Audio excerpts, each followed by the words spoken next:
Donc là, ça sera le premier direct de la page.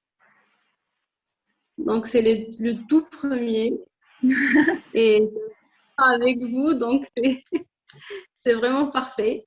C'est un honneur. Donc, l'annonce, oui, l'honneur est vraiment pour nous parce qu'on va vraiment aborder des sujets qui sont vraiment pas connus des praticiens aussi, hein, pas forcément des patients. Même les praticiens, parfois, on n'en est pas conscient des détails par rapport à la nutrition. On en parle de manière générale, mais les détails, c'est une spécialité à part.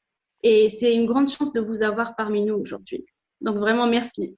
Bah, nous, Merci, Manel. c'est une grande chance d'avoir justement un praticien qui s'intéresse autant à ce sujet, parce que c'est vrai que, enfin, on sait à quel point c'est important, et c'est vrai que tu t'intéresses comme ça, que tu veuilles le partager, enfin qu'on est ensemble ici pour tout partager, je trouve ça vraiment très sympa. Donc merci pour l'invitation, Manel. Avec grand plaisir, parfait. Donc là, vous allez un petit peu nous parler de ce que vous faites en détail, de cet outil qui est pour moi impressionnant, franchement, que ça prenne autant de paramètres, des paramètres qu'on ne peut pas forcément diagnostiquer en une seule séance, pas en seule consultation, parce qu'il y a dans une consultation de fertilité, comme vous savez, il y a l'aspect médical, il y a la demande du patient aussi qu'il faut prendre en considération, et aussi il y a le terrain et le mode de vie, l'environnement et les habitudes de vie toxiques ou reprotoxiques, comme on les appelle. Donc là, c'est très important de les identifier, de les connaître et aussi que le patient soit conscient de ce qu'il fait, de ce qu'il mange pour mieux aller vers ses traitements de fertilité. Donc, je rappelle les thèmes de ce soir. C'est l'importance du terrain. Donc, quel impact a le terrain sur les chances de conception et la santé de l'enfant à naître aussi, c'est très important. Donc, vous allez vraiment nous en parler aussi de cet aspect-là de manière générale, pour commencer. On va aussi parler des principales pistes nutritionnelles et les pistes environnementales et comportementales. Donc, ce sont les trois principaux thèmes qu'on va aborder ce soir. Donc, je vous laisse le soin de vous présenter. Alors, je commence par me présenter. Oui. Alors, donc moi, je suis Adva Grundmann. Je suis spécialisée en solutions fertilité et PMA et j'ai fondé Art Fertilité il y a à peu près 6 ans. Mon travail, c'est d'orienter et d'accompagner les couples dans leur parcours de PMA, dans la plupart des cas à l'étranger. Je suis basée en Suisse et je travaille avec des personnes qui sont en France, en Belgique, un peu partout. Alors, j'ai rarement travaillé avec des gens d'Afrique du Nord, mais ça m'est arrivé une fois.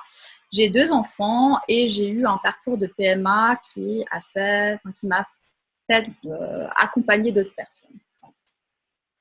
Et moi, je suis Virginie Terrier, donc mon travail, c'est la nutrition et la micronutrition. Je consulte depuis 15 ans. Je suis passionnée par la fertilité et aussi par la période de conception, la période de périconception. Je trouve que c'est juste merveilleux, ce potentiel qu'on a de pouvoir faire un enfant et que malheureusement, parfois, on n'a pas naturellement et pour lequel on doit se battre. Moi, je me sens très touchée par l'infertilité, justement. Et surtout qu'en consultation, pour moi, l'infertilité, c'est un sujet que je trouve complexe, que j'ai toujours trouvé complexe, parce qu'en réalité, il y a une quantité de facteurs juste incroyables. Et je pense que c'est l'un des sujets les plus compliqués à traiter sur une consultation. Et c'est la raison pour laquelle, très rapidement, avec Adva, on s'est mis à travailler sur un outil pour nous aider dans notre déduction par rapport justement à la prise en charge de terrain de l'infertilité. Et cet outil, on l'a fait avec passion, on l'a créé avec beaucoup, beaucoup de passion, beaucoup d'engagement. Et il a fini par dépasser largement nos espérances. Et finalement, on s'est rendu compte qu'il était même beaucoup, beaucoup plus intéressant que ce qu'on faisait à la base en consultation. Donc, on va vous le présenter aujourd'hui. On parle de Fertiline et c'est vrai que la fertilité, c'est un sujet passionnant sur lequel on ne parle pas assez du mode de vie. Et pourtant, le mode de vie est un facteur d'amplification phénoménal. Et il y a parfois des choses assez simples à faire. Donc, on va aborder plusieurs sujets ce soir et on a vraiment à cœur de transmettre au maximum ces informations. Alors, je vais commencer parce que nous, on commence toujours par des questions. Donc, imaginez que vous construisez une maison, la même maison, sur 2 terrains différents, Et puis, il y a une des deux maisons, enfin, vous construisez deux maisons, hein, je me suis un peu trompée. Il y a deux maisons, vous les construisez sur deux terrains différents. Et puis, il y a une des maisons qui a une fissure. Qu'est-ce qu'on va incriminer? Alors, je vous laisse réfléchir. Voilà. Bah, forcément, le terrain. Parce qu'on a construit la maison avec les mêmes matériaux, on a fait avec les mêmes maîtres d'œuvre, etc., etc. Tout a été fait de la même manière, sauf qu'il y en a une qui a une fissure et l'autre qui est toujours en place. Forcément, c'est le terrain. Et puis, si vous réalisez le même protocole de PMA qu'une autre personne, alors il y a différents protocoles, le médecin va recommander un protocole ou un autre. Disons, admettons que vous avez le même protocole. Pour une personne, ça fonctionne, et pour l'autre personne, ça ne fonctionne pas. Qu'est-ce qu'on va incriminer? En fait, en fertilité, on voulait vous parler justement du terrain et de choses qui sont de l'ordre effectivement d'inégalité, mais pas de fatalité. Et c'est là-dessus qu'on mettait quelque chose d'important, parce que finalement, c'est vrai que parfois, vous allez voir des personnes qui fument, qui boivent, qui ont un très mauvais mode de vie et qui arrivent à avoir un enfant. Et puis, vous qui faites peut-être beaucoup, beaucoup mieux que ces personnes-là. Et puis finalement, ça ne va pas fonctionner. Ça ne va pas fonctionner comme vous voulez. Et peut-être que vous allez devoir faire des tonnes et des tonnes d'efforts pour que finalement, ça fonctionne ne serait-ce qu'un tout petit peu.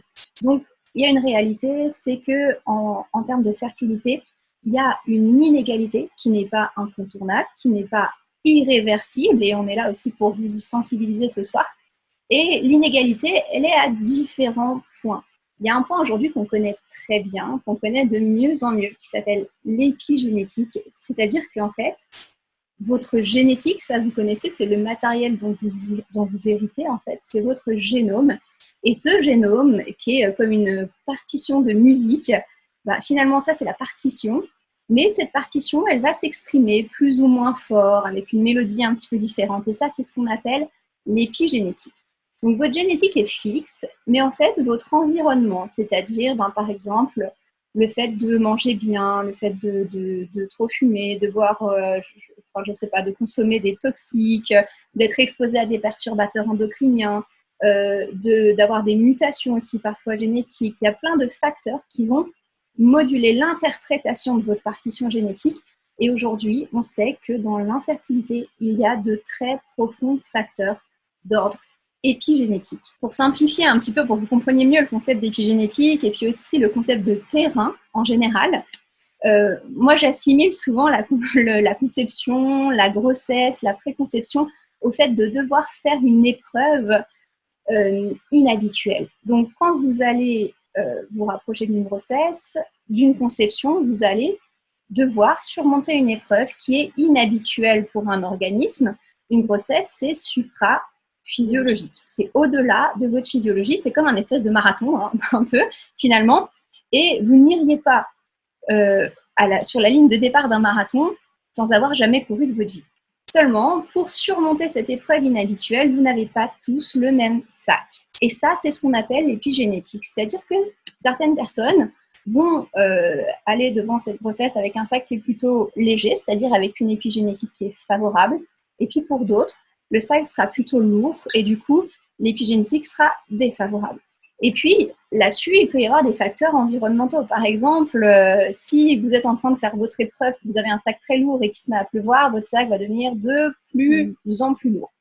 Et aussi, avec l'épigénétique, on a la possibilité de vider son sac, de l'alléger et de pouvoir beaucoup mieux appréhender ce qui va venir, c'est-à-dire la conception.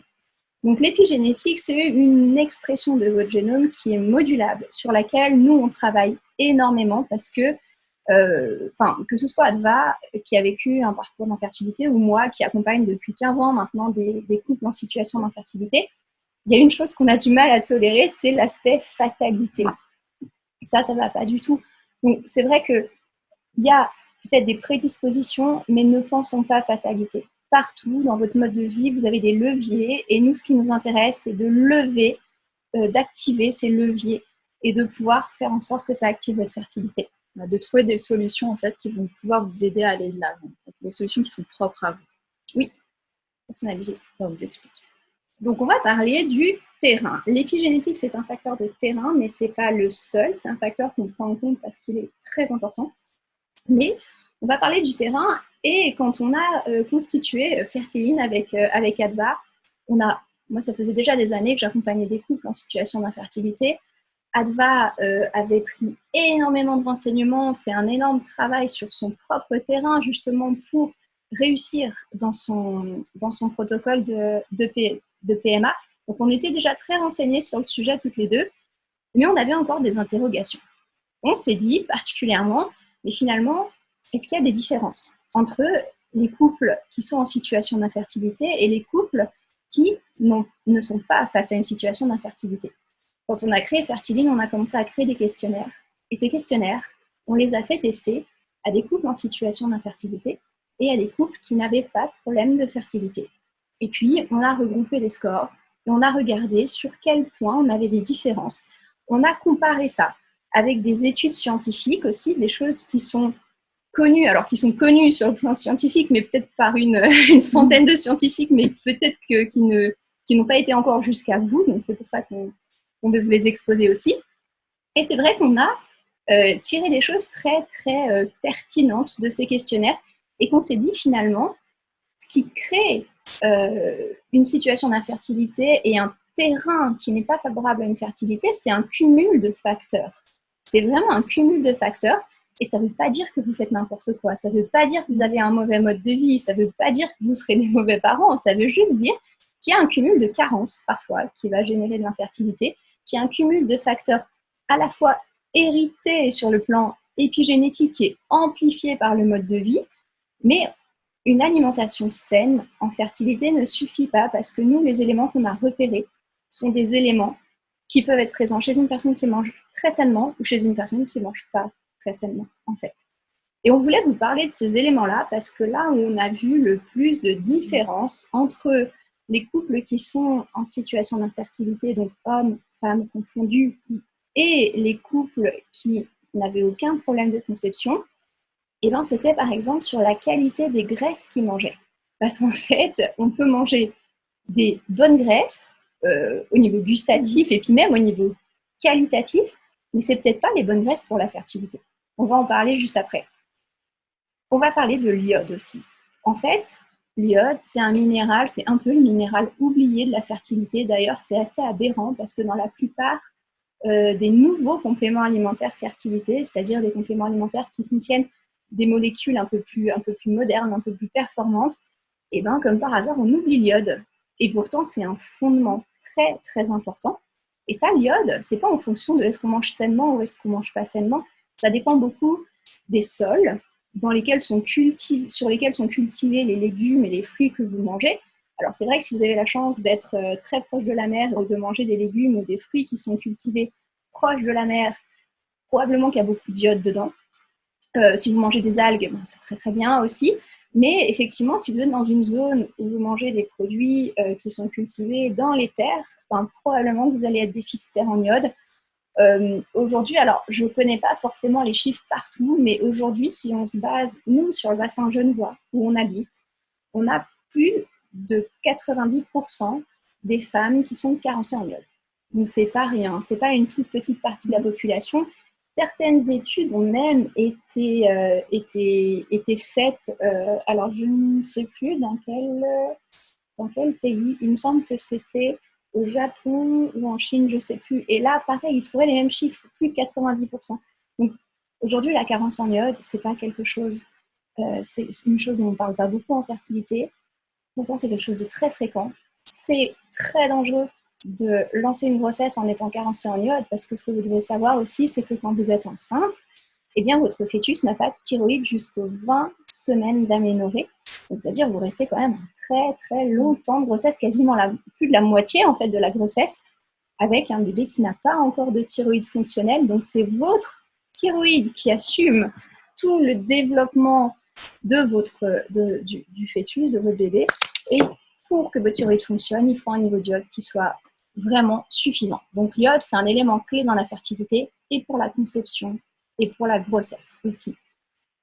Et puis un autre élément qu'on a trouvé, c'est un phénomène qui est connu quand même dans la fertilité. On voulait vous en parler ce soir parce que dans la résistance à l'insuline, il est aussi validé scientifiquement qu'il y a une composante ethnique. En fonction de notre ethnie, on est plus ou moins exposé à ce facteur.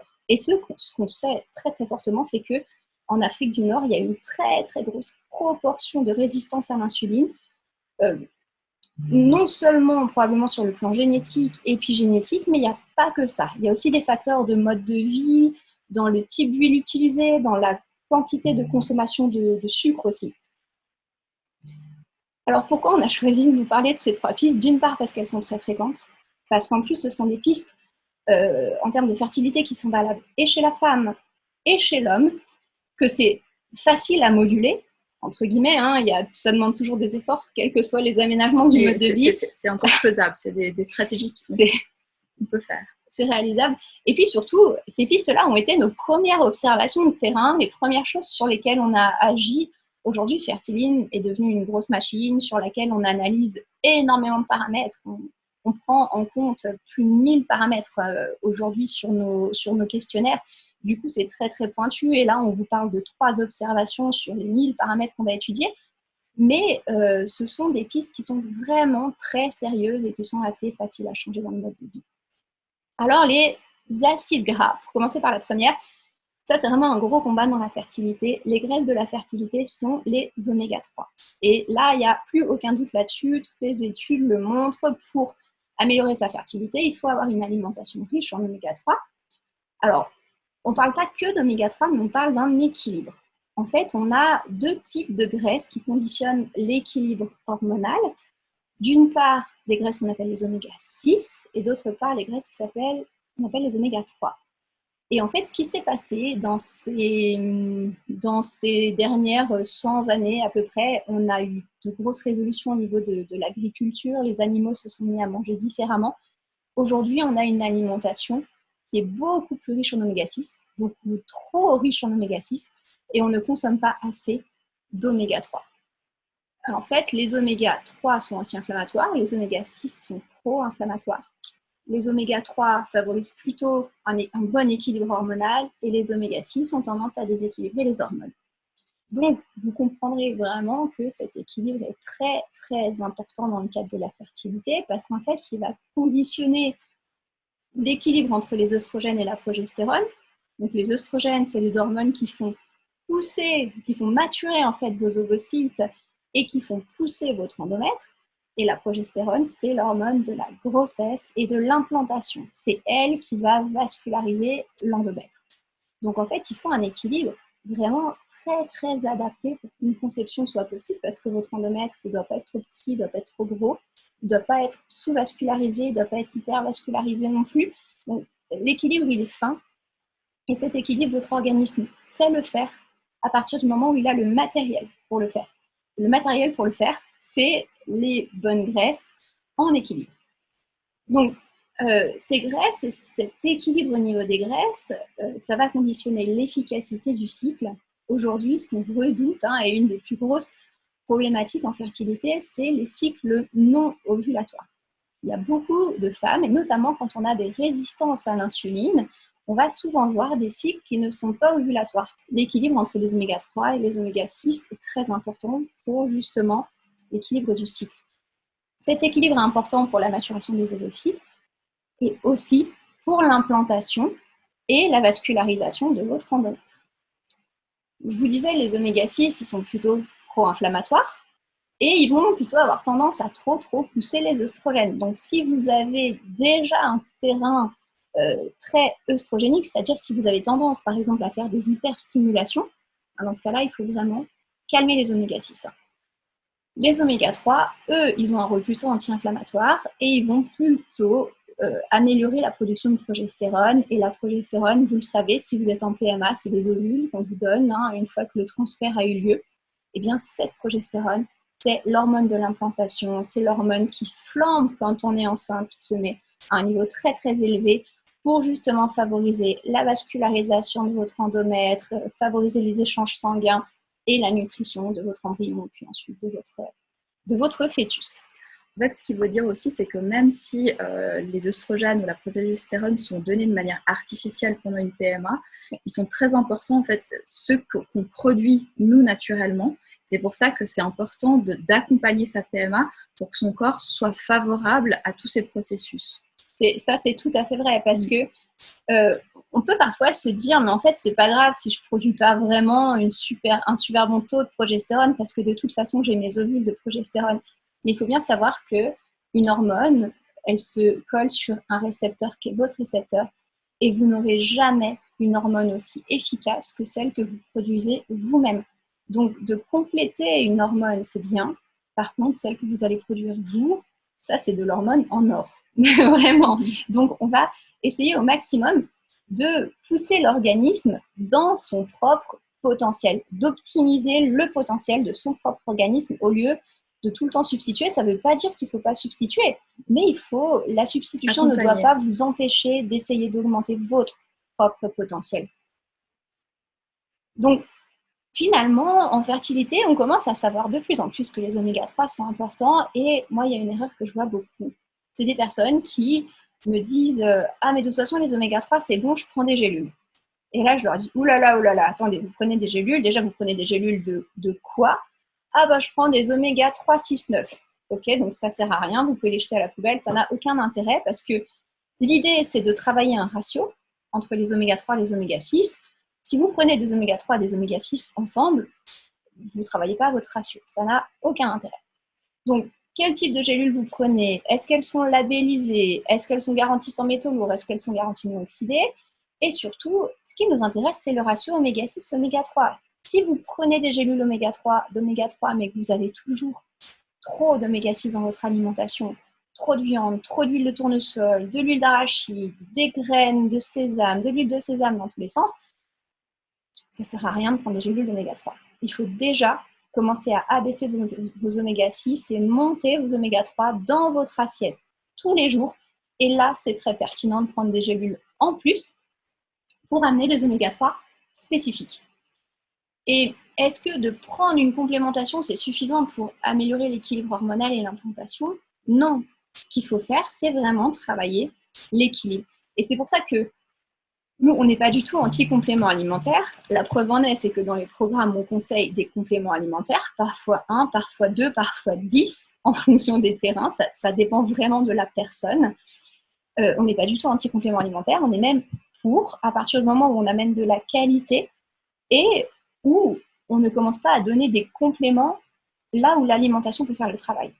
Par exemple, c'est vrai qu'aujourd'hui, dans le syndrome des ovaires polykystiques, on voit souvent, par exemple, du myo-inositol qui est donné parce qu'il y a beaucoup d'études sur le myo-inositol. C'est très intéressant.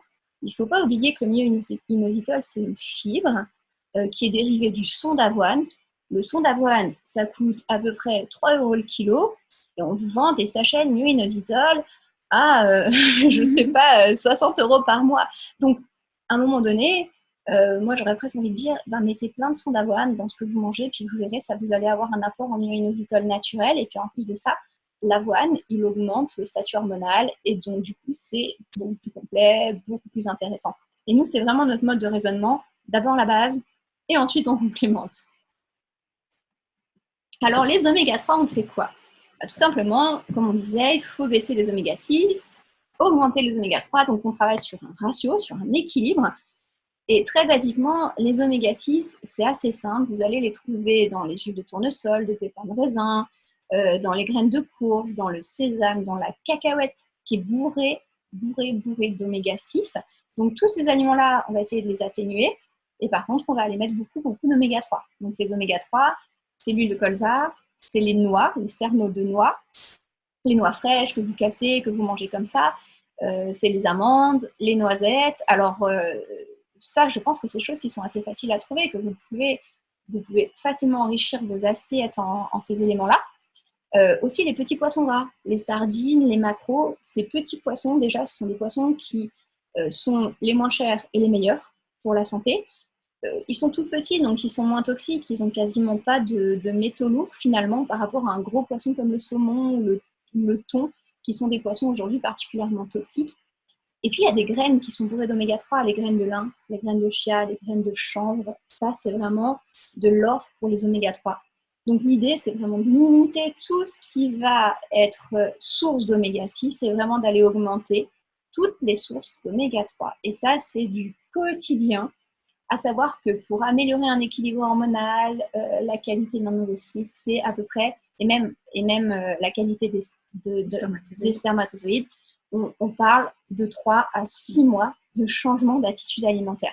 Alors, je sais que ça paraît long parce que 3 à 6 mois en fertilité, ça paraît être une éternité. En fait, à l'échelle d'une vie, effectivement, c'est pas grand-chose. Et les oméga 3, c'est pas le seul intérêt. Quand vous avez une alimentation qui est riche en oméga 3, vous avez moins de risques de dépression postpartum. Vous avez plus de chances de développer un QI important chez l'enfant. Alors, je sais qu'on ne fait pas des enfants pour qu'ils aient un QI énorme, mais pour qu'ils aient un QI c'est bénéfique pour l'enfant aussi. Et disons que c'est bénéfique pour l'enfant aussi, pour tout son développement neurologique. Il y a même des études qui ont été jusqu'à prouver que l'alimentation de la maman avant la conception et pendant la grossesse et la richesse de cette alimentation en oméga 3 prévenait les dépressions de l'enfant à l'âge adulte. Donc, c'est quand même pas rien. Ça veut dire qu'une alimentation riche en oméga 3, elle a un impact sur votre fertilité maintenant, mais ça va tellement loin, honnêtement, il ne faut vraiment pas vous en priver, c'est un facteur c'est important pour le papa aussi. Et c'est important pour le papa. C'est-à-dire que autant la maman peut influencer la santé du futur enfant, autant le papa, même si c'est elle qui le porte, mais autant le papa, parce qu'un enfant, c'est issu du spermatozoïde et des ovocytes, eh bien, il peut influencer aussi sur ça. Et puis, on veut diminuer les oméga 6, mais il y a d'autres types de graisses qu'on veut diminuer aussi. Ça s'appelle les graisses saturées. Alors, les graisses saturées, c'est des graisses qu'on va principalement trouver dans les viandes, dans les charcuteries, dans les fromages et dans tous les produits transformés. Et pourquoi elles nous embêtent, ces graisses saturées? Tout simplement parce que votre ovocyte, c'est une grosse cellule. Autour des cellules, on a une membrane qui est constituée de graisse. Et cette membrane, soit elle est très souple, soit elle est très dure, soit elle est moyenne. Mais bon, ce qu'on voudrait pour qu'un ovocyte soit très facilement fécondable, pour qu'il puisse se développer correctement, c'est qu'il soit plutôt souple et qu'il ait plutôt des bonnes graisses. Et quand vous mangez des graisses saturées, que ce soit dans les membranes des ovocytes ou dans les membranes des spermatozoïdes, ça va avoir un effet qui est de rigidifier les membranes et de rendre les cellules beaucoup moins fonctionnelles, beaucoup moins en forme, quoi. Donc, plus d'oméga 3 et moins d'oméga 6 et moins de graisses saturées. Les graisses saturées, c'est vraiment les produits souvent de très mauvaise qualité, c'est-à-dire les viandes, les produits laitiers très gras, et puis la plupart du temps les produits transformés et des charcuteries ou industrialisés. Ouais. Donc il faut cuisiner soi-même, effectivement, ça c'est avec des oméga 3. Avec des oméga 3, ça c'est le bon plan. Et on peut remplacer en fait au niveau des huiles qu'on utilise en cuisine, justement. Quand on a l'habitude d'utiliser des huiles plutôt oméga 6, on peut très bien il faut savoir comment, parce que pas toutes les huiles peuvent se cuire, on les utilise pour différentes choses, mais disons, on peut les remplacer assez facilement pour pouvoir vraiment avoir un impact sur sa fertilité qui soit bénéfique. Oui, donc Adva l'a souligné juste avant, et notamment pour les hommes, elle nous disait oui, ça a un impact aussi, et c'est vrai, il y a quand même des études qui ont très clairement montré que le fait d'avoir des oméga 3, ça nourrit beaucoup mieux les spermatozoïdes. Les spermatozoïdes, ils nagent en permanence dans un liquide qu'on appelle le liquide sperminal, et ce liquide sperminal est très gras. Et les graisses qui sont dedans sont les graisses que vous mangez, en fait, que l'homme mange, tout simplement. Donc c'est vrai que finalement, quand les spermatozoïdes se retrouvent dans un liquide sperminal qui est riche en graisses saturées, ils étouffent, ils sont beaucoup moins dynamiques, ils vont pas bien, quoi. Les spermatozoïdes se nourrissent principalement d'oméga 3. Ça, c'est important. Donc des oméga 3 partout, à tous les repas, si possible, de l'huile de colza, de l'huile de noix, des cerneaux de noix, des graines de lin, des graines de chanvre aussi, des produits d'animaux élevés en plein air et si possible des animaux nourris à l'herbe. Si vous avez la possibilité d'aller, je ne sais pas, mais chez un éleveur près de chez vous et que vous êtes sûr que les animaux sont dehors et puis qu'ils mangent de l'herbe, alors je ne sais pas si vous avez la possibilité de trouver ça, mais c'est beaucoup mieux. Le label bleu blanc cœur, on trouve en France, mais je ne suis pas sûre qu'on trouve partout. Et puis, plutôt de cuisiner vos aliments de snacking. Si vous avez envie de manger des gâteaux, si vous avez envie de manger des granolas, des bouts d'énergie, des choses comme ça, plutôt de les cuisiner vous-même et de mettre des bonnes choses dedans. Et puis surtout, je crois que aussi en Algérie, vous cuisinez très bien quand même, donc très bien et avec beaucoup d'oléagineux. Donc ça, il faut pas s'en priver, mais par contre, il faut peut-être changer le type d'huile dedans. Et je sais qu'il y a une question qui va venir parce que l'huile d'olive, évidemment, c'est une base hyper importante dans la cuisine méditerranéenne. L'huile d'olive n'a pas d'impact en fait négatif sur la fertilité. Elle n'a pas d'impact non plus hyper positif sur la fertilité. C'est une huile qui est très neutre. Quand vous avez des olives qui ont été produites dans des conditions très arides avec des sols secs, elles ont une concentration en antioxydants qui est très élevée et du coup cette huile-là est très intéressante pour la fertilité, surtout pour l'homme parce que ça protège les spermatozoïdes. Pardon. Mais effectivement, ce n'est pas une huile qui va optimiser la fertilité, mais elle est bonne à la santé, donc sans problème. Parlons un peu d'iode. Effectivement, je vous parlais d'iode tout simplement parce que le fait de manquer d'iode, alors ça, c'est des études qu'on a ressorties, il y en a plein, des études sur l'iode et la fertilité d'ailleurs. Et en fait, quand vous manquez d'iode, déjà, vous mettez beaucoup plus de temps à tomber enceinte. Et en fait, c'est beaucoup, beaucoup plus de temps parce que les études montrent qu'on a 46% de fécondité en moins chez les personnes qui ont un déficit modéré en iode. On ne parle même pas de déficit sévère, de grosses carences. On parle juste de déficit modéré. C'est-à-dire, si vous avez un peu moins d'iode, ça marche vachement moins bien et vous mettez beaucoup plus de temps à tomber enceinte. L'iode a aussi un impact sur la qualité du sperme et sur le développement du QI de l'enfant. Même chose que ce qu'on expliquait en fait au niveau des oméga 3.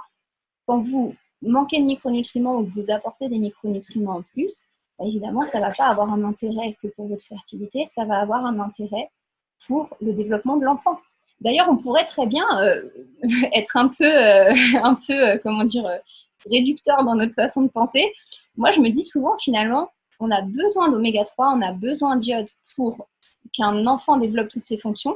Peut-être qu'une carence en oméga 3 et en iode est simplement un facteur limitant où notre organisme nous dit non, là, il n'y a pas assez pour justement développer un enfant dans les meilleures conditions. Alors, c'est un peu réducteur comme pensée, et je vous l'accorde, mais je me dis quand même que la nature fait assez bien les choses en général, et que du coup, on se dit, mais quand on parle juste de carences, on ne parle pas de maladie, là, et simplement ces carences-là augmentent par 2, par exemple, une carence modérée en iode augmente par 2 le temps nécessaire pour tomber enceinte. Quand on sait que la moyenne, c'est 6-9 mois, ça veut dire que finalement, peut-être que vous allez mettre 18 mois à tomber enceinte si vous manquez d'iode. Donc, c'est quand même un facteur très important à considérer. Donc, pourquoi il y a tant de déficiences en iode? C'est curieux parce qu'on se dit, bon, quand même, maintenant, le sel est iodé, alors pas pour tout le monde, mais l'iode, il est quand même pas non plus super présent. Il nous faut 150 microgrammes d'iode par jour. Ça, c'est une donnée stricte. Pour la grossesse, il nous faut ça. Pour la préconception, il nous faut ça. Et quand vous mangez 100 grammes de poisson de mer, vous n'avez que 73 grammes. Donc, il faut manger 200 grammes de poisson pour avoir juste l'apport quotidien en iode. Si vous prenez du sel iodé, il n'y a que 20 microgrammes par gramme de sel. Donc, aujourd'hui, on a aussi la tendance de moins saler et peut-être qu'on n'achète pas toujours du sel iodé. Parfois, on achète du sel de mer qui contient un peu d'iode, mais qui n'est pas re-iodé, donc à une concentration bien inférieure en iode. Et puis, on a de l'iode dans les fruits, dans les légumes, les viandes, les fromages, pour le peu qu'ils soient cultivés ou élevés sur des sols riches en iode. Donc ça dépend évidemment de où on vit. Et aujourd'hui, on sait que les sols ont tendance à être appauvris en minéraux et qu'on a de moins en moins d'iode. Donc, résultat des courses, des carences à peu près chez tout le monde au niveau de l'iode. Et pourtant, c'est pas compliqué parce que une source d'iode qui est juste immense et puis qui est pas cher, facilement trouvable. Alors, c'est juste pas bon, mais ça dépend des goûts. Non, ça dépend des goûts, effectivement. Mais les algues, tout simplement, les algues, c'est hyper écologique. Il y en a plein les nerfs, c'est bourré d'iode. Attention, c'est pas forcément très conseillé de vous manger trop d'algues pendant la grossesse parce qu'elles contiennent quand même des métaux lourds. Donc, manger des algues, c'est pas mal en préconception, surtout si vous n'avez pas l'habitude d'en manger du poisson. Il y a différents types d'algues et vous voyez que, par exemple, il y a l'algue la plus riche en iode, elle s'appelle le kombu royal. On la trouve sous forme séchée. Quand vous mangez 1 gramme de kombu, sécher, pardon, vous amenez votre rapport en iode pour 15 jours. Donc, quand même, les algues, c'est super rentable. 1 gramme pour 15 jours. C'est vraiment pas mal. Et puis, quand même, de maintenir un apport en poisson de mer et puis algues séchées de temps en temps. Et après, la préconception, il faut vraiment s'assurer d'avoir un apport en iode ric-rac, exactement comme on veut, calculé. Et c'est pour ça que très souvent, on complémente, en fait. On complémente à 150 microgrammes par jour parce qu'on est sûr d'avoir un bon apport. Il faut faire attention avec l'iode. L'excès est tout aussi dangereux que le déficit. C'est-à-dire que quand vous manquez d'iode, ben, ça aggrave une situation d'infertilité, mais si d'un coup vous avez trop d'iode, ça aggrave une situation d'infertilité. Donc attention, hein, l'iode, il y en a trop, c'est pas bien, il y en a trop, c'est pas bien, il y en a pas assez, c'est pas bien. Donc il faut être pile à la bonne dose. Et cet iode, il est essentiel pour aussi les premières phases de grossesse jusqu'aux 20 semaines d'aménorrhée. Donc c'est vrai que nous, en général, on ne prend pas le risque de dire manger des algues parce que si vous vous prenez de folie et si vous vous sentez en amour avec les algues et que vous vous mettez à manger plein d'algues, ça va être délétère. Donc, ça veut dire que, en fait, l'idéal, c'est vraiment d'amener une complémentation à 150 microgrammes par jour. Nous, les compléments qu'on conseille, ils vont être à ce niveau d'iode. Et puis, le troisième point, c'est la résistance à l'insuline. Alors, la résistance à l'insuline, qu'est-ce que ça? Ça fait un peu peur, ça, d'ailleurs. En fait, on parle de pré-diabète, c'est un signe avant-coureur de diabète. Tout bêtement, l'insuline, c'est une chose qui est assez conditionnée sur le plan génétique et puis épigénétique. D'ailleurs, on le voit si dans votre famille, dans votre famille proche, vous avez du diabète, vous avez beaucoup plus de chances de faire du diabète. Donc déjà, ça, c'est une question qu'il faut vous poser. Est-ce que dans ma famille, il y a justement mon père, ma mère, mes oncles, mes tantes qui ont développé du diabète, le diabète de type 2, c'est-à-dire le diabète qui arrive avec l'âge ou avec le poids, mais parfois sans poids non plus, on voit des diabètes de type 2 sans qu'il y ait de surpoids. Si c'est le cas, ça veut dire que vous avez beaucoup de chances d'avoir une résistance à l'insuline et que cette résistance à l'insuline, elle pose deux problèmes. Problème de fertilité, diminution de la fertilité chez l'homme, chez la femme. Deuxième problème, risque de diabète gestationnel. Et alors ça, le diabète gestationnel, nous, on n'aime pas du tout. C'est absolument ce qu'on veut éviter. On veut l'anticiper au maximum. Parce que le diabète gestationnel, d'une part, c'est un danger pour vous. Ça fragilise vos vaisseaux, les vaisseaux de la maman. Et évidemment, ça fait des bébés qui ont un risque de développement de problématiques de santé à l'âge adulte qui est beaucoup plus important. Donc, on prévient au maximum. Alors, la résistance à l'insuline, c'est une prédisposition. Il y a une prédisposition d'ordre génétique, il y a une prédisposition d'ordre épigénétique et il y a une prédisposition qui se place au niveau de la flore intestinale aussi. Donc, en fait, quand on transmet une santé à un enfant, on transmet, comme je vous expliquais au tout début, un sac. Et dans ce sac, il y a quelques surprises qui sont parfois des très bonnes et puis parfois des moins bonnes. Et donc, si on a une tendance à la résistance à l'insuline, c'est-à-dire vraiment des prédispositions familiales, il faut agir. Donc, l'insuline, c'est notre hormone de stockage des graisses et elle est produite quand on mange des sucres. En fait, quand on mange pas que des sucres, mais des glucides, de façon générale, c'est-à-dire des féculents, des céréales, du pain, des pâtes, des pommes de terre, des aliments sucrés. Et cette insuline, on ne l'apprécie pas vraiment parce qu'en fait, elle a une sérieuse tendance à intoxiquer l'ovaire, à rendre les ovaires moins fonctionnels, à dérégler les ovulations. Quand vous avez une résistance à l'insuline, peut-être qu'au lieu d'ovuler tous les mois, ça va être 1 mois sur 2, 1 mois sur 3, puis de moins en moins, puis parfois on n'ovule pas du tout, et puis pourtant on a des cycles. Donc attention à cette résistance à l'insuline qui augmente en plus les risques pour la santé de l'enfant. C'est-à-dire qu'on peut avoir ses règles, mais sans pour autant ovuler. Exactement. C'est pas un cycle peut être normal. Donc, paraître normal, on a ses règles tous les 28 jours ou un peu plus longtemps. Et par contre, on n'a pas une ovulation.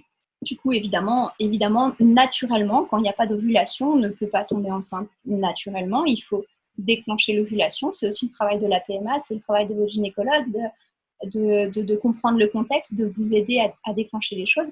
À savoir que aussi, quand vous allez réduire votre production d'insuline, vous allez avoir une meilleure ovulation.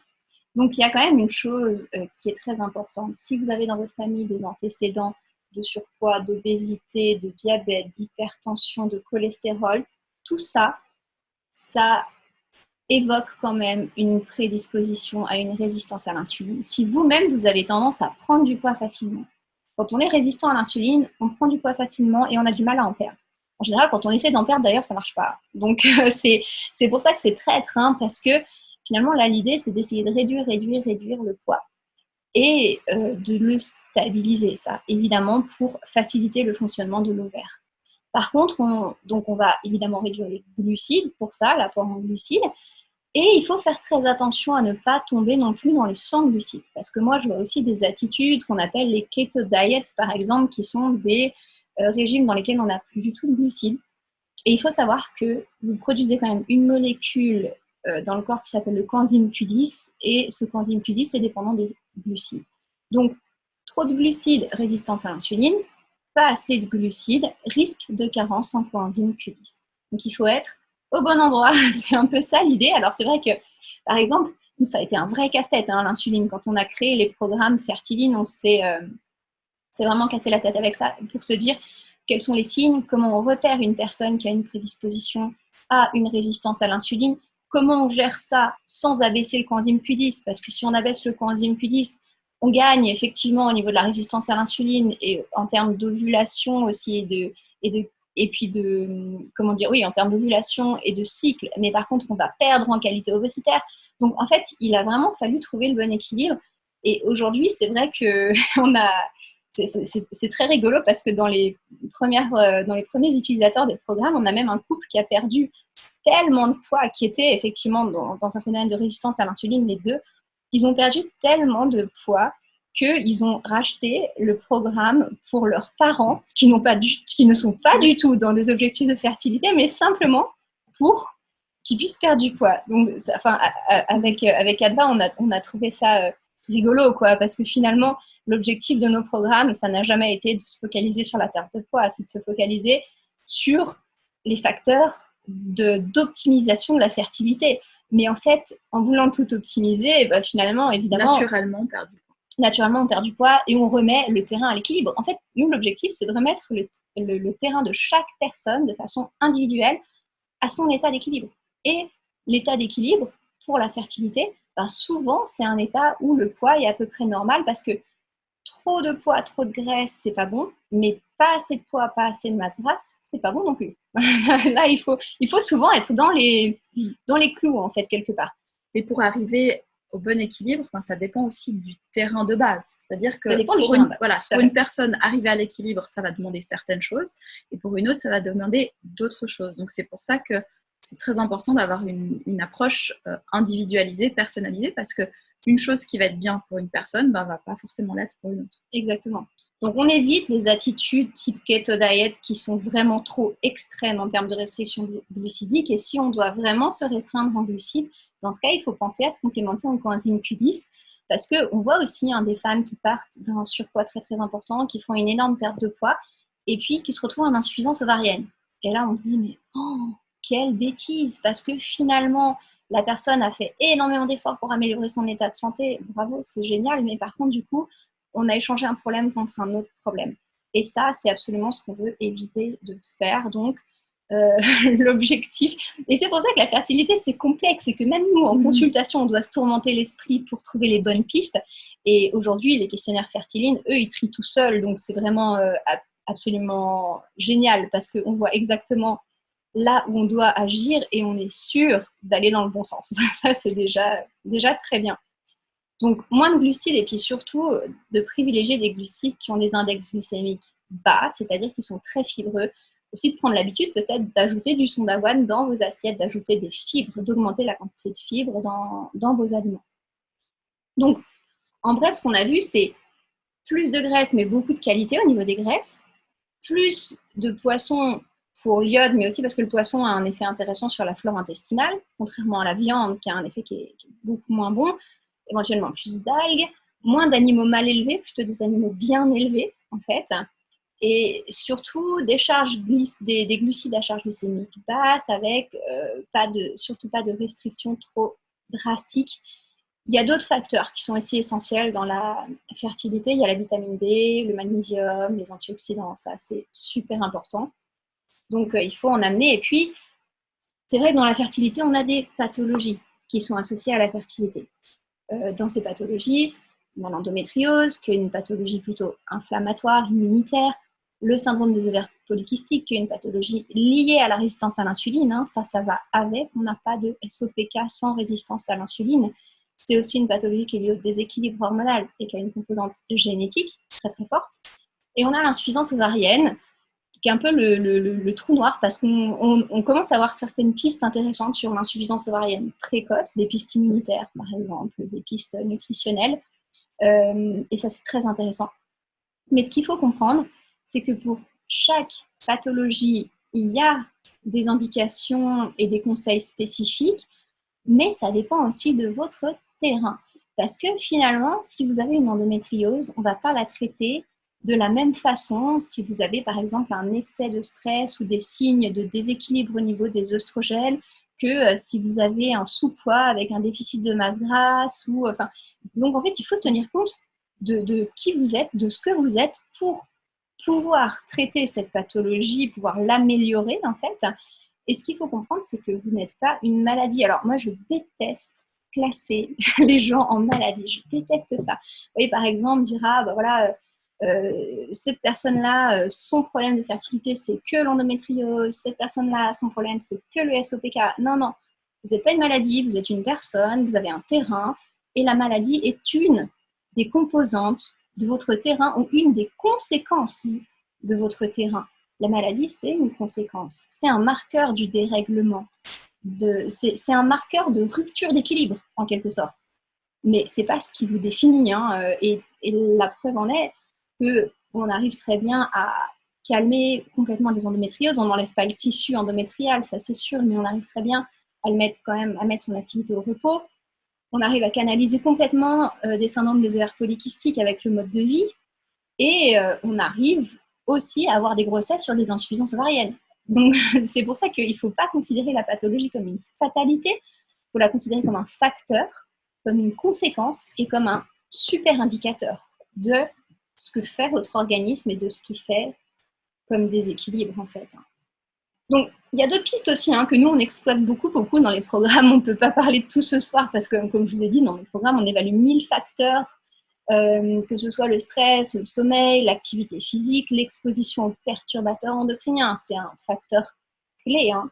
Aujourd'hui, dans votre environnement, vous avez plus de 400 molécules qui ont un effet sur vos œstrogènes. Donc, autant vous dire, dans votre environnement proche que vous côtoyez tous les jours. Donc, nous, les perturbateurs endocriniens, on essaye, évidemment, si on voit que le niveau d'exposition est élevé, de faire table rase sur ces molécules et de changer les habitudes. Parce que ça, c'est vraiment une histoire de changement des habitudes. Peut-être qu'on explique perturbateur endocrinien, en fait, c'est en fait un perturbateur des hormones. Oui. Et comme toute la fertilité, c'est autour des hormones, si vous avez une attitude pour améliorer vos hormones, justement avec des injections, si vous êtes en PMA ou des œstrogènes, de la progestérone, et qu'en même temps vous avez des perturbateurs de ces hormones, ça marche un peu moins bien. Voilà, donc c'est vrai que c'est important. Et où est-ce qu'on peut les trouver ? Beaucoup, toutes ces choses en plastique, les revêtements, les peintures. En fait, même dans la nourriture, en fait, il y en a partout. Et les revêtements anti-adhésifs, voilà. Par exemple, des casseroles, quand vous cuisez avec un revêtement anti-adhésif, ça c'est très très les bouteilles d'eau. Quand on cuisine, alors il y a aussi des effets qui potentialisent ces perturbateurs endocriniens. Par exemple, le plastique, c'est pas génial, mais en plus, si vous chauffez le plastique, alors là, c'est parce que là, vous buvez carrément le plastique, les molécules de plastique. Oui. Donc, un plastique, on essaye de réduire au maximum et surtout ne pas le chauffer. Si une bouteille est restée, par exemple, longtemps au soleil, surtout pas la boire, parce que là où il y a tout le plastique de la bouteille qui est dans l'eau, donc vous ne buvez pas de l'eau, mais du plastique. Des microparticules, voilà.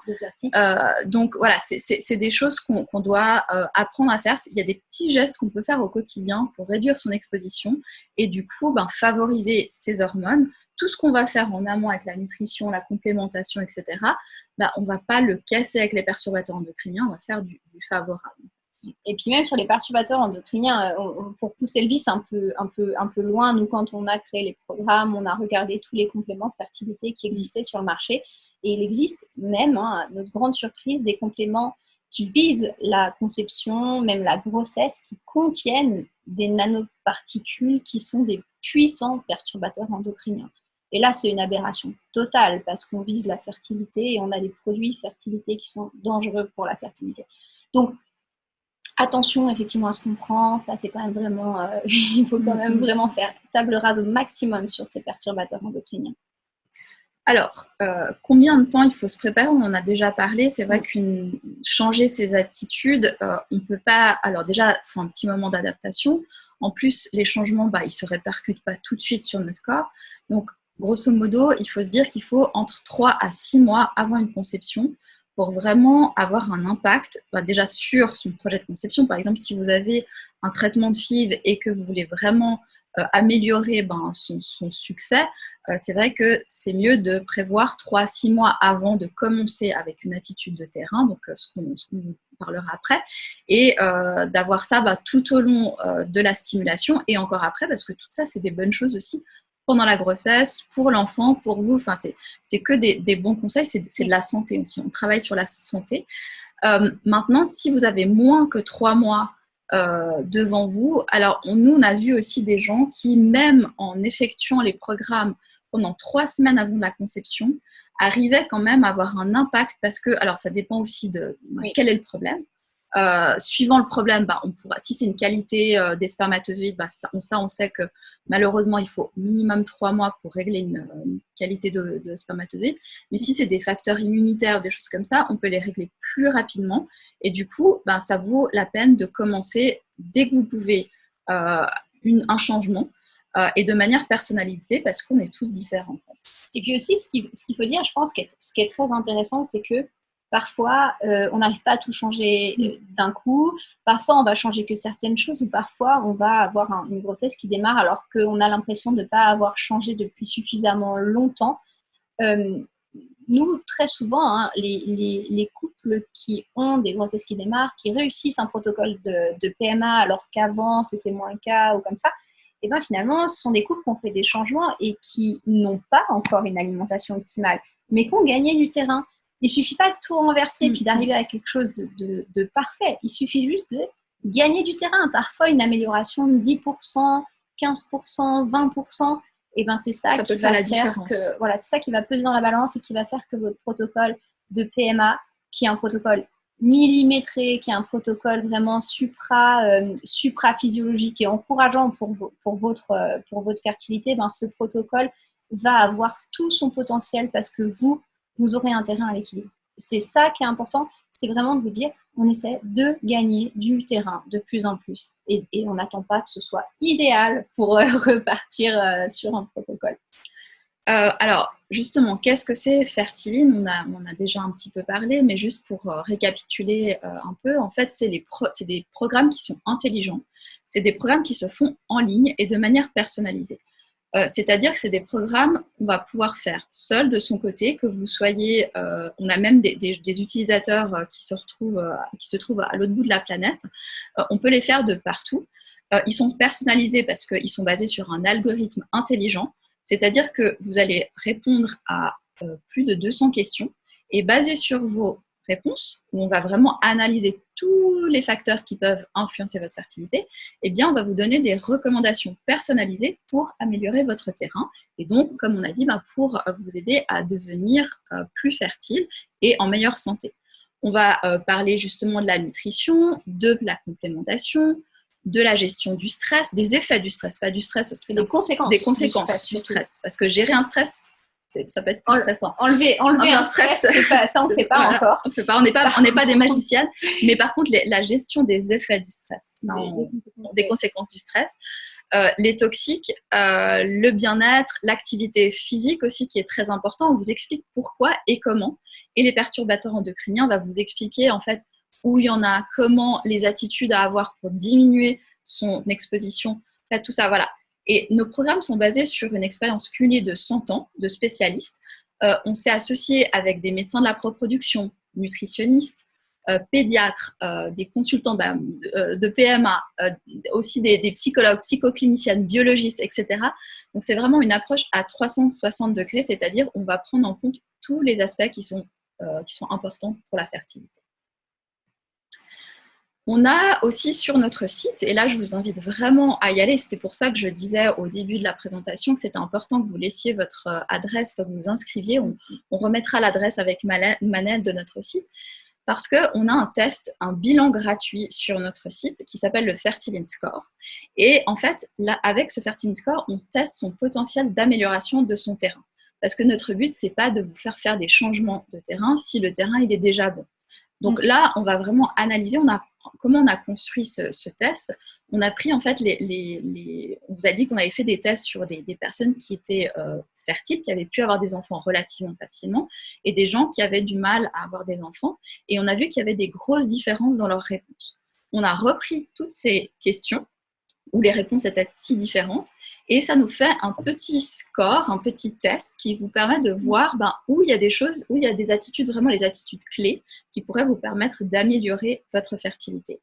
Avec ça, quand vous faites un Fertile Score, vous obtenez aussi des méditations, des hypnoses, parce que notre but aussi, c'est de vous aider déjà maintenant. On vous a donné des conseils ce soir qui peuvent être appliqués dès demain. Enfin, on espère en tout cas, on vous encourage. Et vraiment de vous donner des clés qui peuvent tout de suite vous aider dès demain. On a aussi des pistes qu'on donne dans des webinaires qu'on a fait avec des cliniques de PMA notamment, ou qu'on a fait de notre côté. On a pas mal de choses sur YouTube. Et tout ça, vous avez les liens. Quand vous faites votre Fertile Score, vous avez tous les liens sur toutes nos ressources. Donc, on vous invite vraiment à le faire. Et puis, après, pourquoi Fertile ? Justement, l'idéal pour nous, c'est de faire le programme qu'on appelle InConcept. C'est un programme de préconception. On va justement travailler tout ce qui est avant la conception, 3 à 6 mois. Et puis, on a ajouté à ça aussi des programmes qui sont spécifiques au traitement de PMA, parce qu'on sait qu'il y a des attitudes qu'on peut avoir pour optimiser toutes les phases du traitement de PMA, donc la stimulation, l'implantation, la période d'attente, etc. Il y a des attitudes clés qu'on peut avoir jusqu'au 12 SA, parce qu'on sait que c'est une période qui est fragile jusqu'au 12 SA, pour vraiment accompagner votre traitement et vous aider à optimiser tout le processus de votre traitement. Et puis ça, c'est notre dernier slide qu'on aime bien. On finit par une question. Alors nous, on a la petite voiture Fertiline. Nous, on va vers une population saine et fertile. Et vous, où est-ce que vous allez ? Exactement, c'était excellent. Franchement, c'est toujours un plaisir de vous écouter. Là, c'était vraiment génial. Donc, il y avait beaucoup d'astuces, beaucoup de renseignements qui sont clés. Là, vraiment, on vous remercie pour ça. Et j'espère que toutes les personnes qui ont assisté à cette conférence pourront mettre en place ces astuces-là dès demain. C'est des choses très importantes, on n'en parle pas souvent. Et aussi, on a vraiment tendance à donner beaucoup de compléments alimentaires, mais sans être convaincu aussi. Donc, c'est là aussi, c'est une clé. Pourquoi donner tel ou tel complément alimentaire si on peut l'avoir dans notre alimentation, et aussi quelle attitude il faut avoir pour bénéficier vraiment de ces compléments-là. Donc là, vous l'avez très bien expliqué. Et je pense qu'il y a beaucoup de commentaires positifs là sur toute la consultation. Vraiment, c'est excellent. Donc, première question, c'est par rapport à l'insuffisance ovarienne. C'est une question qui revient souvent. Si vous avez 1 ou 2 conseils par rapport à l'insuffisance ovarienne, est-ce qu'on peut améliorer certaines choses par l'alimentation ou pas? Comme ça, vraiment 2 petites choses sur ça. En fait, l'insuffisance ovarienne, c'est effectivement une chose qu'on a considérée très clairement dans les questionnaires avec basiquement assez peu d'espoir parce que, on le sait, sur le plan médical, le discours autour de l'insuffisance ovarienne précoce, il est assez fataliste. Et on s'est dit, c'est pas grave parce que finalement, même s'il y a 1 ovocyte, 2 ovocytes, on va essayer vraiment de miser sur la qualité, d'optimiser le terrain au maximum. Et très étonnamment, on a quand même eu beaucoup de grossesses et même parfois beaucoup plus faciles que ce qui était prévu sur des situations d'insuffisance ovarienne. Pour être tout à fait honnête, c'est quand même les situations qui mettent le plus de temps à s'équilibrer. Tout simplement parce que y a un aspect multifactoriel qui est très très fort. Aujourd'hui, l'insuffisance ovarienne, déjà, on en connaît peu les causes et il y a beaucoup de facteurs. On peut avoir déjà des insuffisances ovariennes effectivement précoces qui sont définitives ou parfois on peut trouver des choses aussi assez transitoires dans des situations de stress intense. On peut avoir vraiment des phénomènes de déviation hormonale, des sortes de ménopause précoce en quelque sorte, mais qui sont plutôt des éléments qui font suite à un stress avec des déviations en raison d'une surproduction d'hormones de stress. On peut avoir des phénomènes immunitaires, on peut avoir des phénomènes de vieillissement accéléré. Et c'est vrai que nous, on n'a pas de solution pour l'insuffisance ovarienne, on a des solutions de recherche de facteurs. C'est-à-dire qu'on va rechercher quels sont les facteurs qui sont là en plus de l'insuffisance ovarienne et se dire, ah tiens, il y a un facteur là qui est intéressant, il y a un facteur là qui est intéressant, là aussi, et cette personne est en insuffisance ovarienne et on va potentialiser tout le terrain.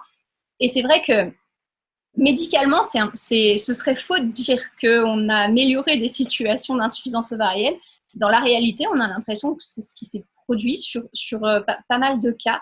Et je crois qu'on est loin d'en avoir fini avec l'insuffisance ovarienne. Il y a certainement des choses qui vont être très intéressantes. Mais globalement, il y a des attitudes pour améliorer la qualité des ovocytes. Sur le plan alimentaire, on parlait des oméga-3, c'est une chose qui reste valable dans l'insuffisance ovarienne. Et en fait, l'ovocyte, c'est une cellule qui est grosse, qui contient beaucoup de graisse. C'est pour ça qu'elle s'oxyde vite, qu'elle vieillit beaucoup plus vite que les autres cellules. Et il faut la protéger. Et donc, les facteurs qui protègent dans notre alimentation, ce sont plutôt les aliments colorés, en fait, ce qu'on appelle les antioxydants. Donc, évidemment, la première attitude dans l'insuffisance ovarienne, c'est beaucoup d'antioxydants. Ça, c'est clair. Des aliments colorés. Des aliments colorés. Et puis après aussi, pourquoi pas des complémentations en antioxydants, très ciblées. Mais il faut bien réfléchir à la complémentation. Il faut que ce soit donné dans un contexte où on a déjà amélioré l'alimentation, évidemment. Parce que si on prend des antioxydants de manière trop massive, ça peut avoir un effet délétère. Donc, il faut que ce soit toujours à dose physiologique. Là, on pose une question sur le café. J'ai reçu une en privé et une deuxième ici. En parlant de café, est-ce que le café est néfaste pour la fertilité? Ça, j'ai lu beaucoup d'articles sur votre blog aussi. Il y a un chapitre café par rapport à ça. Et le Nescafé, je vais citer le nom commercial, mais voilà. Donc la question, elle est là, je la pose. En fait, il n'y a pas un aliment qui est forcément bon ou néfaste pour la fertilité, c'est une histoire de contexte. Et en fait, là, on entre aussi dans un débat qui est très important en fertilité, c'est-à-dire qu'un même aliment peut être ultra bénéfique chez un type de personne et ultra néfaste chez un autre type de personne. Si vous êtes exposé à une situation de stress chronique, si vous avez un taux de perturbateur endocrinien qui est trop élevé, si vous avez du mal à équilibrer déjà à la base vos hormones, le café, c'est pas bon. Par contre, si vous avez plutôt une situation d'insuffisance ovarienne qui n'est pas liée au stress du tout, si vous avez tendance à être très fatigué le matin, à avoir aussi une mauvaise qualité obésitaire, le café, ça peut être bon. Donc, ça, c'est aussi des sujets qu'on aborde dans tous les programmes. Et, par exemple, rien que pour une thématique comme ça, pour nous, c'était compliqué dans un programme de se dire à qui on donne du café, combien on en donne, et puis à qui on n'autorise finalement pas le café et pour quelles raisons. Et on a statué là-dessus. On s'est dit, voilà, dans telle configuration, du café étant par jour. Dans telle configuration, pas de café. Donc, ça dépend vraiment du profil de la personne. Et à savoir que aussi, le deuxième point dans le café, c'est que le café, voilà, c'est la qualité. Souvent, c'est quand même source de perturbateurs endocriniens. Le café, c'est quelque chose qui est très traité au niveau des pesticides. Donc, il faut choisir du café bio. Si on trouve, ça, c'est quand même beaucoup mieux. Du café bio et surtout les cafés en capsule d'aluminium, par exemple, ou en plastique. Et les cafés en capsule plastique, ça, c'est bourré de perturbateurs endocriniens. Donc, ça, c'est automatiquement néfaste, quel que soit le profil. Ça, c'est parfait. On trouvera tous ces conseils-là sur le blog, du coup, sur le site. Alors, on n'a pas spécifiquement fait d'articles sur le café. D'ailleurs, ça pourrait être intéressant parce que c'est un bon thème. Merci. Oui, alors on va faire parce que c'est un thème qui est très intéressant. Mais du moins, si on veut boire du café, il faut choisir son café, comme disait Virginie. On a une page Fertile Attitude sur notre site où on va proposer justement des marques de café qui sont bio. Des marques de café qui sont alors non seulement bio, mais avec des emballages qui sont biodégradables. Parce que si on utilise certaines machines à café avec un certain acteur qu'on aime bien, George Clooney par exemple, sans le citer, on peut l'utiliser, mais avec des capsules qui sont spécifiques bio. On les propose sur le site. Après, je ne sais pas si vous pouvez être livré depuis Amazon France, mais je suis sûre qu'on peut trouver l'équivalent. En tout cas, ça donne une bonne idée de ce qu'on peut consommer. Donc, si on doit consommer du café, oui, mais pas trop.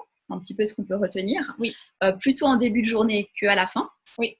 Si on doit vraiment statuer. Et surtout bio et pas dans du plastique, parce que tout ce qui est plastique chauffé, un verre en plastique pour boire son café, c'est non.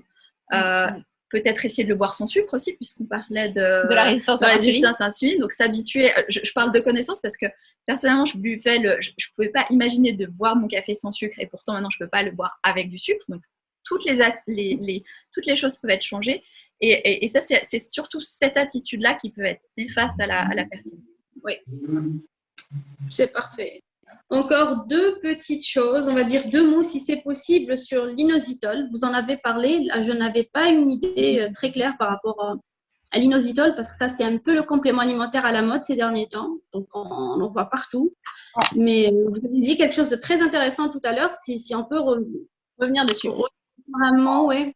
En fait, le myo-inositol, c'est une vraie molécule intéressante pour la fertilité, principalement dans le cadre de la résistance à l'insuline, du syndrome des ovaires polykystiques. Et ça, c'est indiscutable. Il y a des études qui ont démontré cette molécule a fait ses preuves, en tout cas. Mais par contre, c'est vrai qu'on a tendance donc toujours à l'amener en complément alimentaire. Or, c'est une fibre très courante, très fréquente dans notre alimentation, le myo-inositol. Et c'est vrai que moi, j'ai toujours un petit peu ce problème de me dire, mais pourquoi on va aller acheter des compléments alimentaires super chers alors qu'en fait, on achète des fibres. C'est des fibres, oui, c'est pas de l'or. Parfois, on va amener des compléments alimentaires. Quand on amène, par exemple, du quatrefolique, c'est-à-dire de la vitamine B9 méthylée, c'est un truc qui est très cher parce que c'est de la synthèse, c'est une molécule très spécifique, c'est du travail de laboratoire, il y a énormément de recherche derrière. Ok. Par contre, le prix vaut la peine. Le myo-inositol, c'est une fibre. Donc, oui, c'est intéressant et ça, on ne peut pas le nier. Mais moi, j'aurais envie aussi de dire, peut-être ne vous contentez pas de prendre du myo-inositol et renforcer votre alimentation en myo-inositol. Quand vous faites un gâteau, par exemple, au lieu de mettre que de la farine dedans, peut-être que vous pouvez mettre la moitié de farine puis la moitié de son d'avoine. Le son d'avoine, ça coûte rien. C'est un truc qu'on donnait à manger aux chevaux il y a encore 10 ans en arrière. On sait que c'est merveilleux pour l'alimentation. Et c'est vrai que ça coûte pas cher, c'est bon, c'est très accessible. On peut facilement faire des galettes au son d'avoine, on peut facilement faire des gâteaux, on peut facilement en ajouter dans les salades. Et ça, c'est bourré de myo-inositol. Et ce qu'on veut, en termes de myo-inositol, c'est arriver à 2 grammes par jour à peu près. Donc, si vous mettez 2 cuillères à soupe de son d'avoine, vous y êtes en fait. Et c'est pour ça que le complément, moi, ça me semble OK pour une personne qui n'a pas envie de faire l'effort sur le plan alimentaire, tout ça. Mais je me dis, à un moment donné, c'est peut-être un peu cher payé pour quelque chose qu'on va pouvoir amener dans l'alimentation. Dans son yogourt, on peut mettre du myo-inositol, du son d'avoine. Et peut-être qu'il vaudrait mieux mettre le coût de la complémentation sur des molécules qu'on ne peut pas avoir dans l'alimentation, qu'on ne peut pas avoir facilement dans l'alimentation. On parlait de l'iode, les vitamines B9 méthylées, par exemple, c'est des formes qu'on ne trouve pas tout simplement dans l'aliment et qui sont super actives en termes de fertilité. Peut-être qu'il vaut mieux mettre le coût de la complémentation là-dessus que sur quelque chose qu'on peut amener en saupoudrant ses repas de son d'avoine et en changeant sa façon de cuisiner, en fait. Et on baisse l'insuline. Et en fait, on baisse l'insuline. Le son d'avoine, il a une action aussi sur l'insuline. Alors, c'est pas la seule source de myo-inositol. Par exemple, les noix de cajou. J'imagine qu'en Algérie, vous avez quand même pas mal de noix de cajou, non? Je sais pas.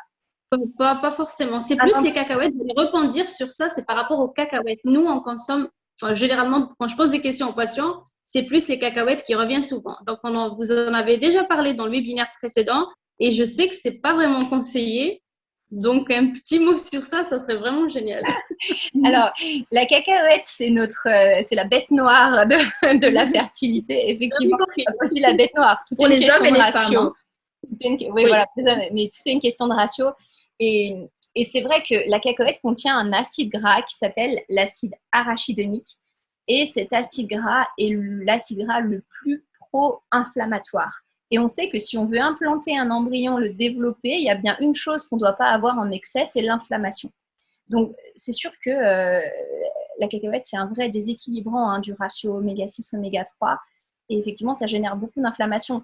C'est peut-être là qu'il faudrait justement changer et puis se dire, au lieu de manger des cacahuètes à l'apéritif, on peut manger des amandes, par exemple.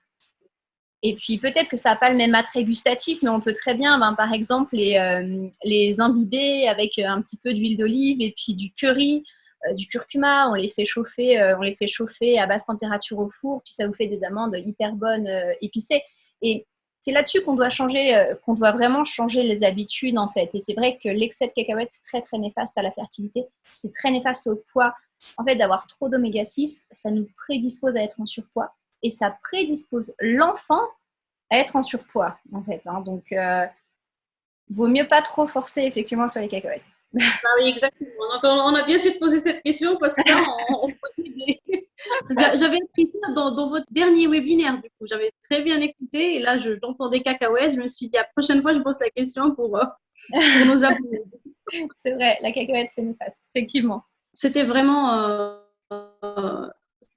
très bien, vraiment. Vous avez donné des pistes très intéressantes.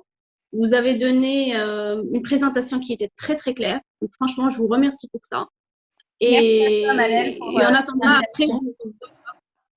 Franchement, parce que là, c'est une urgence d'intégrer des questions en consultation de fertilité. Donc là, je le fais depuis un bon moment. Poser des questions sur le mode de vie, l'alimentation, c'est vrai que c'est pas suffisant quand on fait des consultations dans des centres un peu spécialisés, mais c'est vraiment nécessaire pour savoir aussi quand supplémenter, donner des conseils aussi pour les couples. Parce que comme vous le savez, chez nous aussi, les tentatives ne sont pas remboursées. Donc, ça fera aussi beaucoup de frais pour les patients et c'est pas… ça nous peine vraiment. Donc là, tomber sur vous, ce webinaire, je pense que c'est une bouffée d'oxygène, franchement. Je vous remercie d'avoir accepté l'invitation. Merci beaucoup. Merci encore. Je vous remercie. À très bientôt. J'espère qu'on refera encore un prochain webinaire. On programmera ça. On programmera. Avec plaisir.